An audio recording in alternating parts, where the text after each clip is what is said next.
तो स्टूडेंट्स, आज हमको arithmetic mean of group data पढ़ना था। स्टैटिक्स हम लोग पढ़ रहे थे। पिछली कुछ क्लासेस में हमने बेसिक इंट्रोडक्शन देखा। कल हमने अरिथमेटिक मीन पढ़ा था और उसकी प्रॉपर्टीज को जाना। आज हम अरिथमेटिक मीन एक ग्रुप डाटा का किस तरह से निकालेंगे स्टैटिक्स में, वो सीखेंगे, जो कि आपके सिलेबस का पार्ट है। इसके 3 तरीके होते हैं।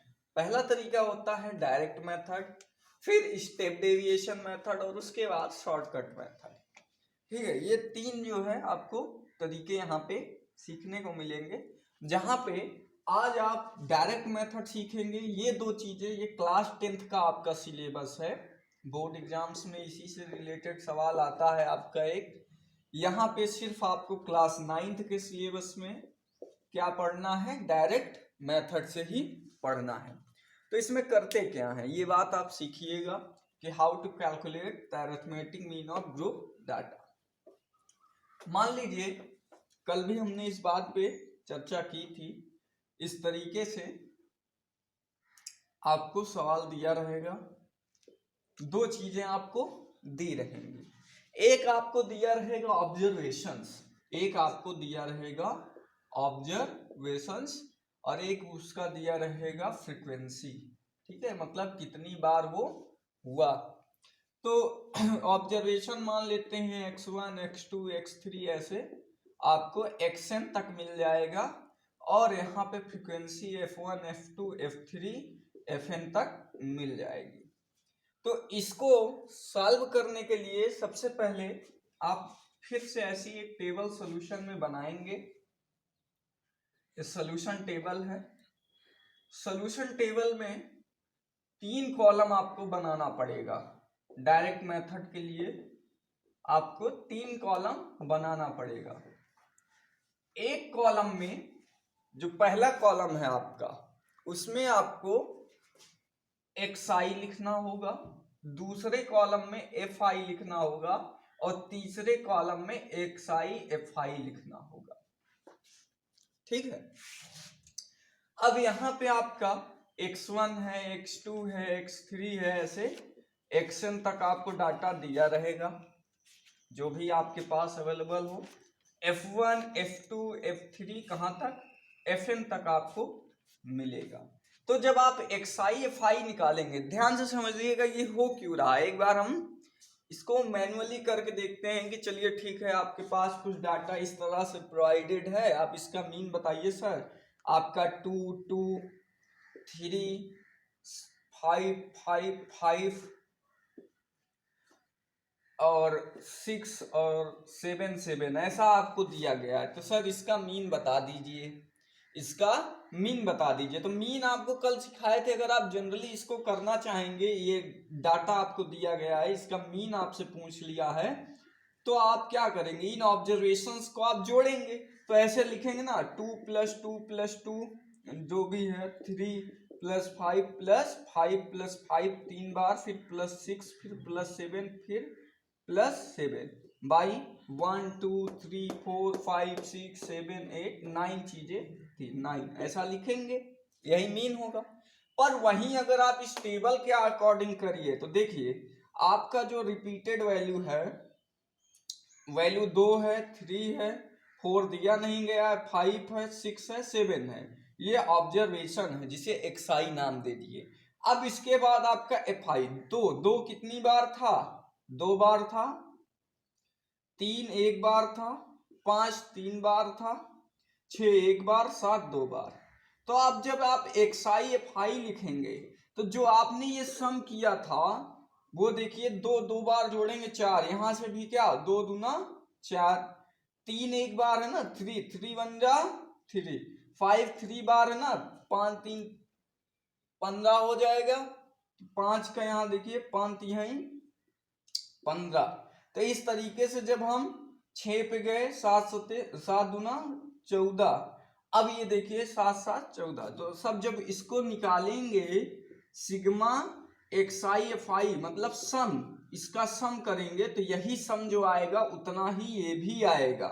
और इसको किससे डिवाइड कर देंगे, 2 ये 9 बार आया ना, ये फ्रीक्वेंसीज जोड़ देंगे, सिग्मा fi से इसको डिवाइड कर देंगे तो आपको मीन प्राप्त हो जाएगा। तो वही एक फॉर्मूले का सेटअप है, यहाँ पे आपको जनरली लिखा हुआ है, वही मेथड है।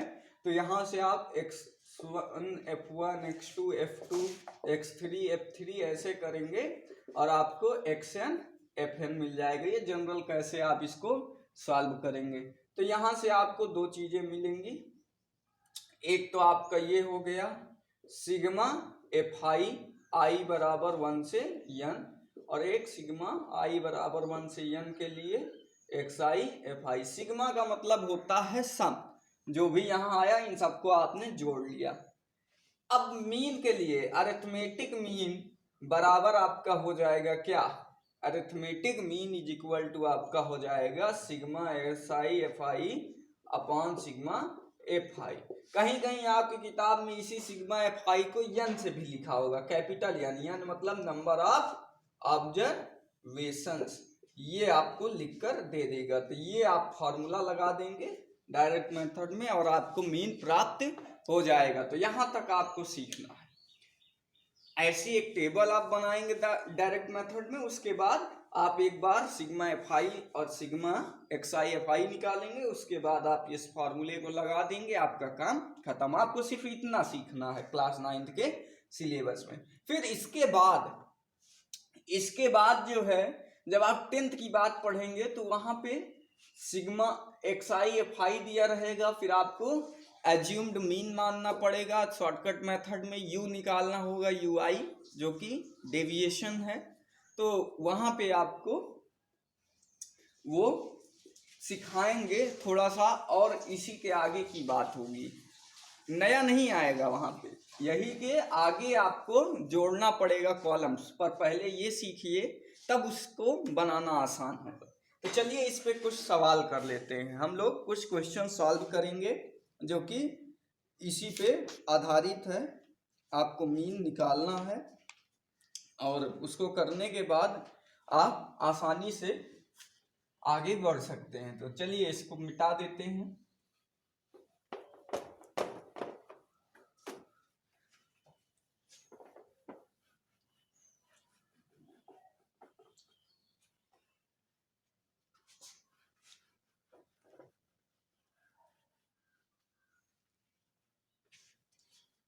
जैसे आपके पास एक प्रश्न लिखा हुआ है, क्वेश्चन है फाइंड द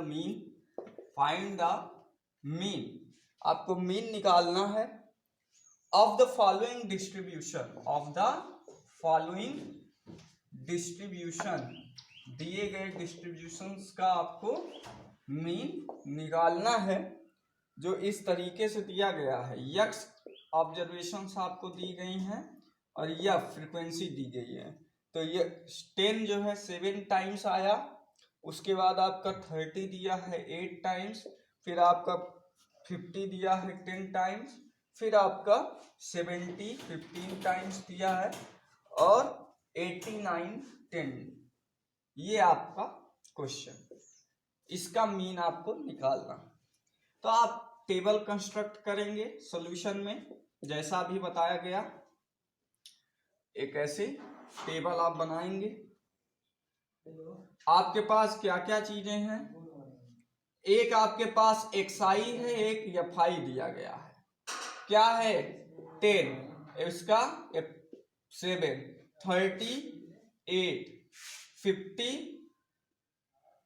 10 70 15 और 89 10, ये आपको।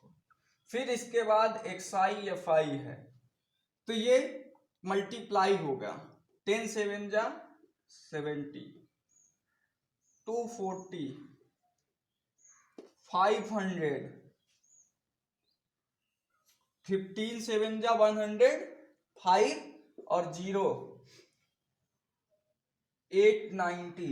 देखिए अब दो चीजें आपको जरूरत पड़ेंगी, जैसा जैसा किए थे उसी प्रोसीजर पे चलना है, कुछ नया आपको करना नहीं है, आपको कुछ नया नहीं करना है, जो किए बस उसी को। अभी जनरल मेथड में जैसे बताया कि टेबल लिए, उसको डायरेक्ट आपने मल्टीप्लाई किया, मल्टीप्लाई करने के बाद इसके सम को आपने निकाला।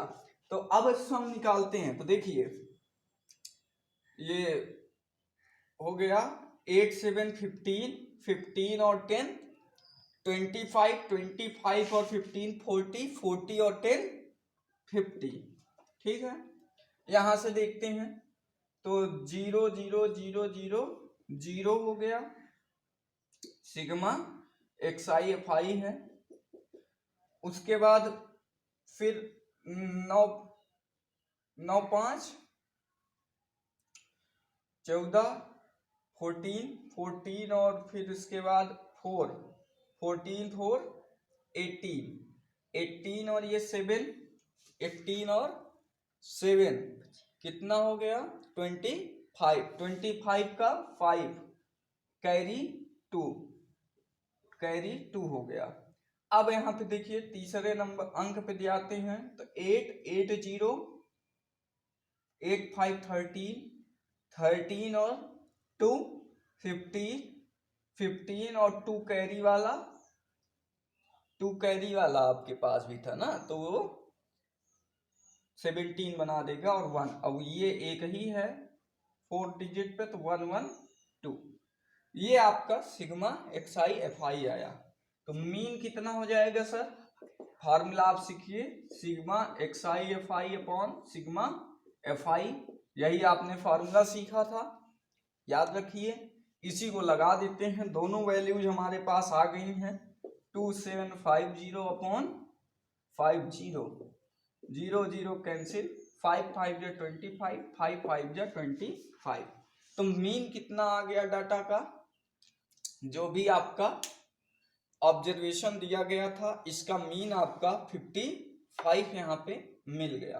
कहीं कहीं आपकी बुक्स में यही चीज यन से डिनोट रहेगा, जो सिग्मा एक्स आई है यही एफ आई है, यही कैपिटल यन से भी लिखा गया रहेगा। तो आपको उसके लिए बिल्कुल भी परेशान होने की आवश्यकता नहीं है, आप कोई भी नोटेशन ले सकते हैं। ठीक है, तो इस तरह से एक प्रश्न था, आसान सा प्रश्न था। दो चीजें दी रहेंगी, आप इस तरह से टेबल बनाएंगे, मल्टीप्लाई करेंगे, दोनों का सम निकालेंगे, फ्रीक्वेंसीज का सम निकालेंगे, एक्स आई एफ आई उनके मल्टीप्लाई का सम निकालेंगे और फिर उन्हें डिवाइड कर देंगे फॉर्मूले पे और आपको मीन मिल जाएगा। अब इसका थोड़ा सा लेवल बढ़ाते हैं प्रश्न का और एक नया प्रश्न करते हैं। ठीक है, इसको मिटा देते हैं, वीडियो को रोककर आप प्रश्न को लिख लीजिएगा। अब जब लेवल बढ़ाएंगे तब क्या होगा वो देखते हैं। ये क्वेश्चंस कैसे नए बन सकते हैं, टाइप 2 के क्वेश्चंस। अगर दिया रहे find the mean of the following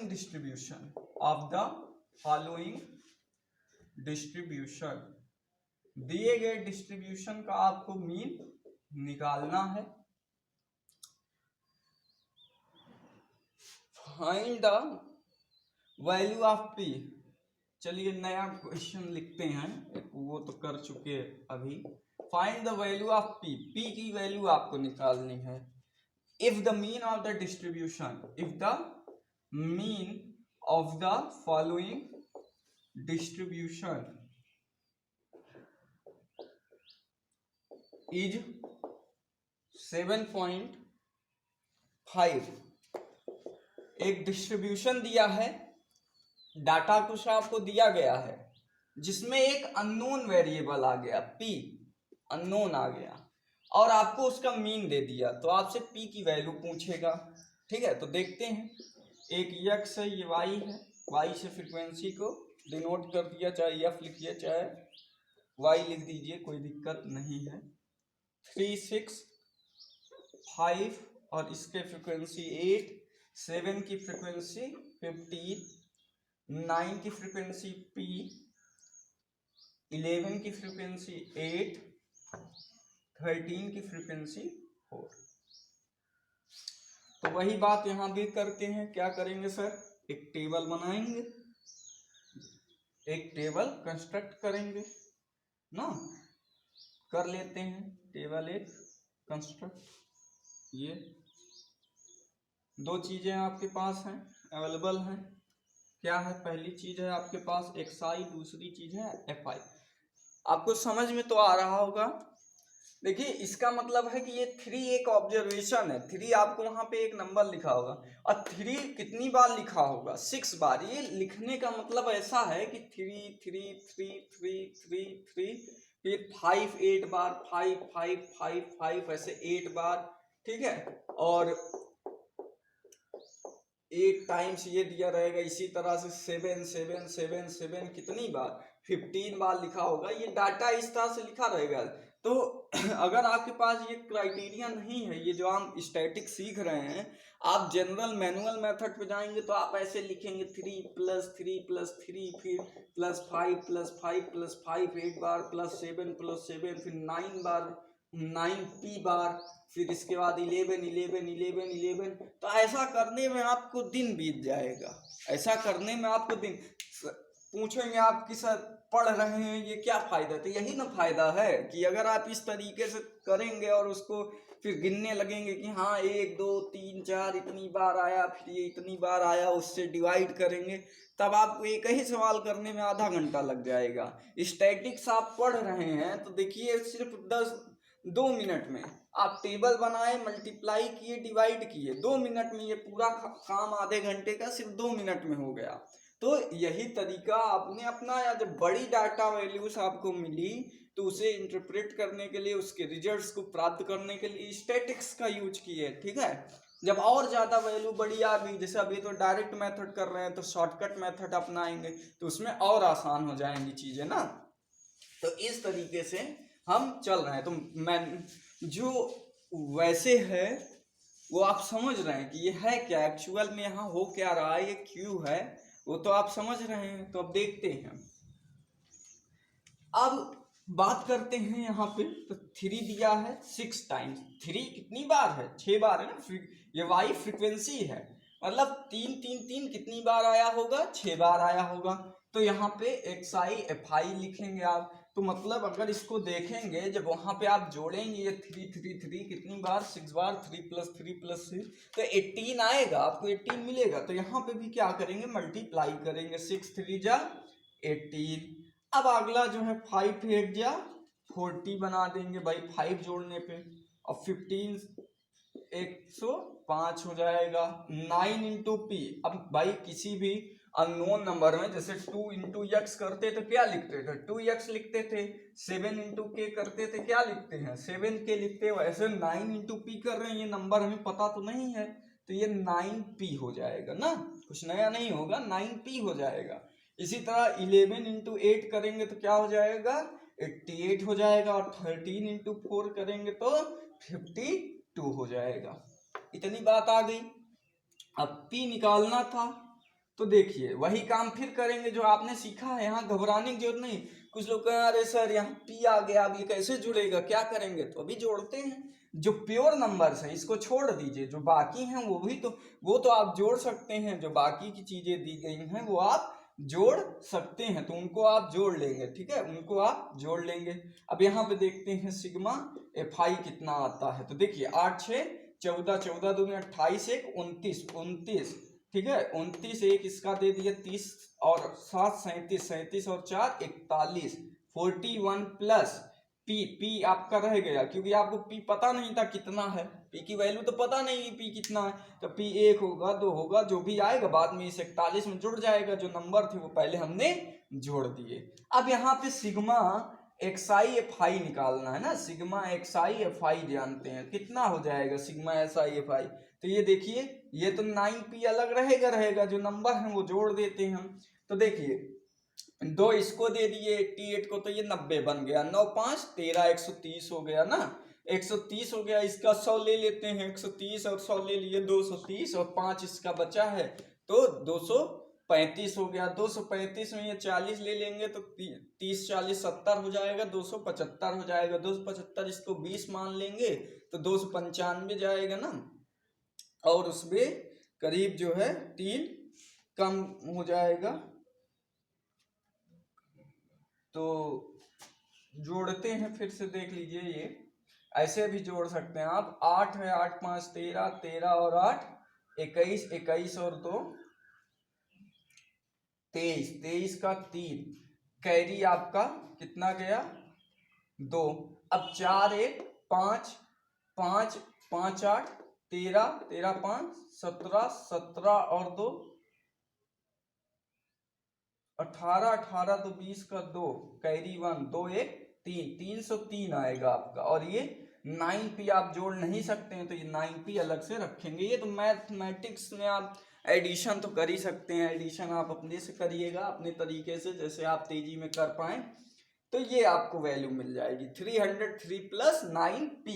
अब सर क्या करें, अब मीन आप निकालिए ना, मीन आपको निकालना था तो मीन निकालिए। क्या आता है, घबराने की जरूरत नहीं कि इसमें p दिया है क्या दिया है, आपको मीन निकालने को कहा था, निकाल लीजिए। तो निकालते हैं, कितना दिया है, तो mean is equal to sigma xi fi upon sigma fi। तो sir 303 9p upon 41 plus p, यही आएगा mean. But mean is equal to 7.5 given है, ये दिया गया है, मतलब ये मीन है और ये इतना दिया गया है, मतलब ये दोनों क्या है, इक्वल हो जाएंगे, बराबर कर देंगे। तो आप 303 plus 9p upon 41 plus p is equal to 7.5 कर देंगे, कर देंगे। अब क्या करिए, इधर भेज के सॉल्व करिए। तो 41 इंटू 7.5 प्लस 7.5p इधर आ गया 303 प्लस 9 p के लिए सॉल्व करेंगे तो ये देखिए इधर आएगा 9p minus 7.5p is equal to, यहाँ से देखिए 41 का यहाँ पे भाग जो है डिवाइड करते हैं तो 41 का जब 7.5 में किया 1 5 जब 5 1 7 7 4 5 जा 20 का 0 कैरी 2 4 7 जा 28 और 2 30। तो 5 7 0 3 1 के बाद पॉइंट, तो 307.5 हो गया और इधर आया 303। तो यहाँ से देखिए 1.5 बचेगा, 1.5 डेढ़ पी बचेगा। और यहाँ से जब आपने घटाया तो 4 3 7 होता है, 4 पूरा पूरा और 1 आधा 4.5 बचा ना। और जब आप डिवाइड कर दिए तो आपको पता चला 15 3 45 होता है ना। तो p का वैल्यू आपने बता दिया 3 होगा। तो इस तरीके से p के लिए आपने सॉल्व कर लिया। p की वैल्यू कितना निकाल लिए, p की वैल्यू आपने निकाल ली 3। तो कुछ करना नहीं था, आसान सा एक तरीका था, उसी तरीके पे आपको चलना था और आपने एक रिजल्ट प्राप्त कर लिया। उम्मीद है आपको ये समझ में आ गया होगा। जिसको नहीं समझ में आया वो एक बार लगाएगा अपने से कॉपी पे तो उसको आने लगेगा। कुछ इसमें नया नहीं है और बहुत आसान सी चीज़ है। कंपटीशन एग्जाम में ऐसे प्रश्न बनते हैं, आते हैं, आप कर सकते हैं। अब एक आध क्वेश्चन और देख लेते हैं इसी तरह, जहाँ पे 2 या ज़्यादा अननोन रहे उस पे। तो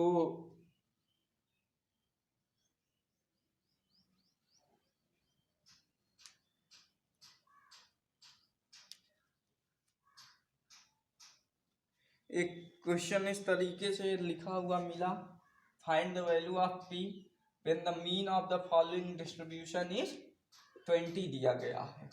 डिस्ट्रीब्यूशंस लिख देते हैं, x और y दिया गया है। तो डिस्ट्रीब्यूशन इस तरीके से है, 15 2 है, 17 3 और 19 4 है, फिर 20 प्लस 5p ये दिया गया है आपका 5p और उसके बाद आपका ये 23 6 है ये। तो यहाँ पे दो चीजें आपको मिलेंगी, एक आपको xi, एक आपको fi। और xi fi वही करना है, निकालना है, सेम वही प्रोसेस है, वही क्वेश्चन है। आपको देखिए किस तरह से लिखना है।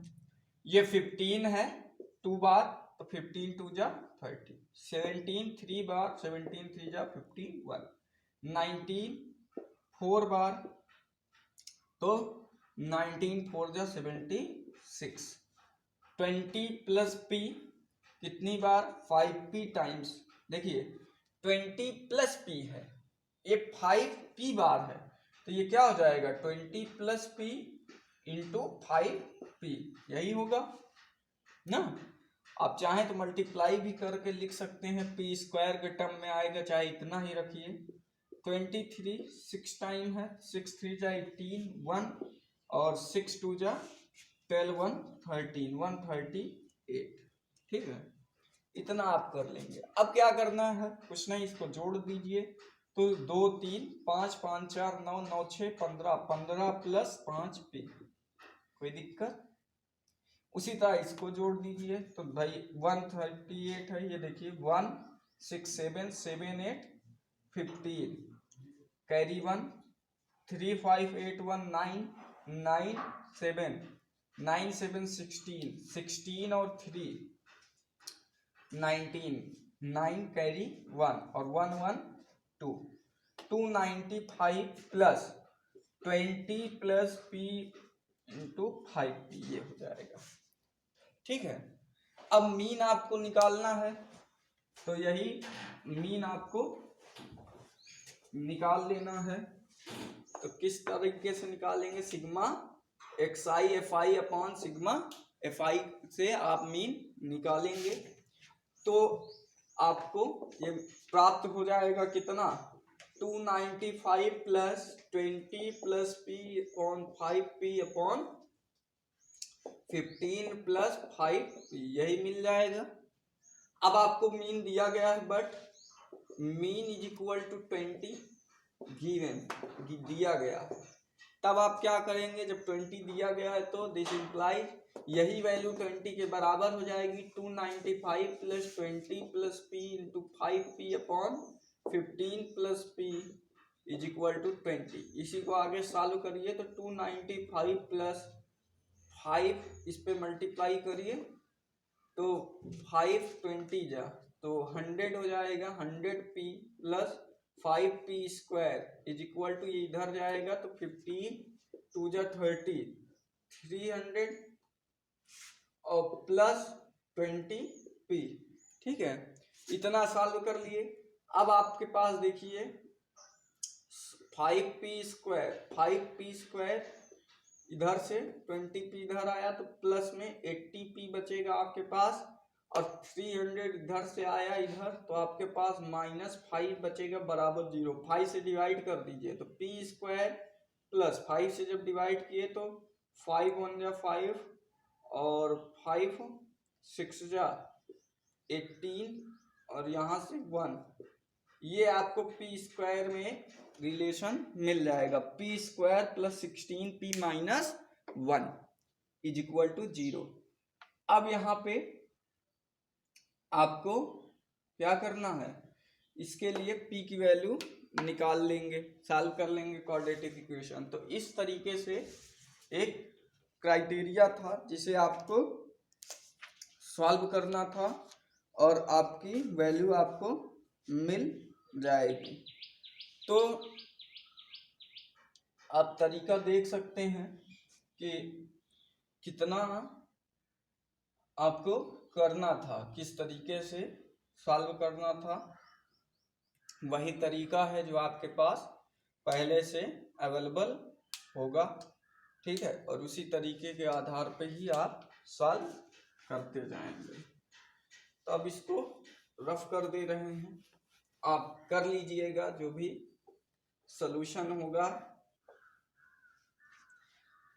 तो इस तरीके से आपका जो मीन पे सवाल था, मीन पे जो भी एक्सरसाइज थी वो खत्म हो गई। आप लगाइएगा, जो भी समस्या होगी वो पूछिएगा। अब अगली क्लास में हम मीडियन और मोड को पढ़ लेंगे, तो ये चैप्टर आपका क्लास 9 के सिलेबस का ख़त्म हो जाएगा। उसके बाद आपको क्लास 10th का स्टैटिक्स पढ़ाया जाएगा। धन्यवाद।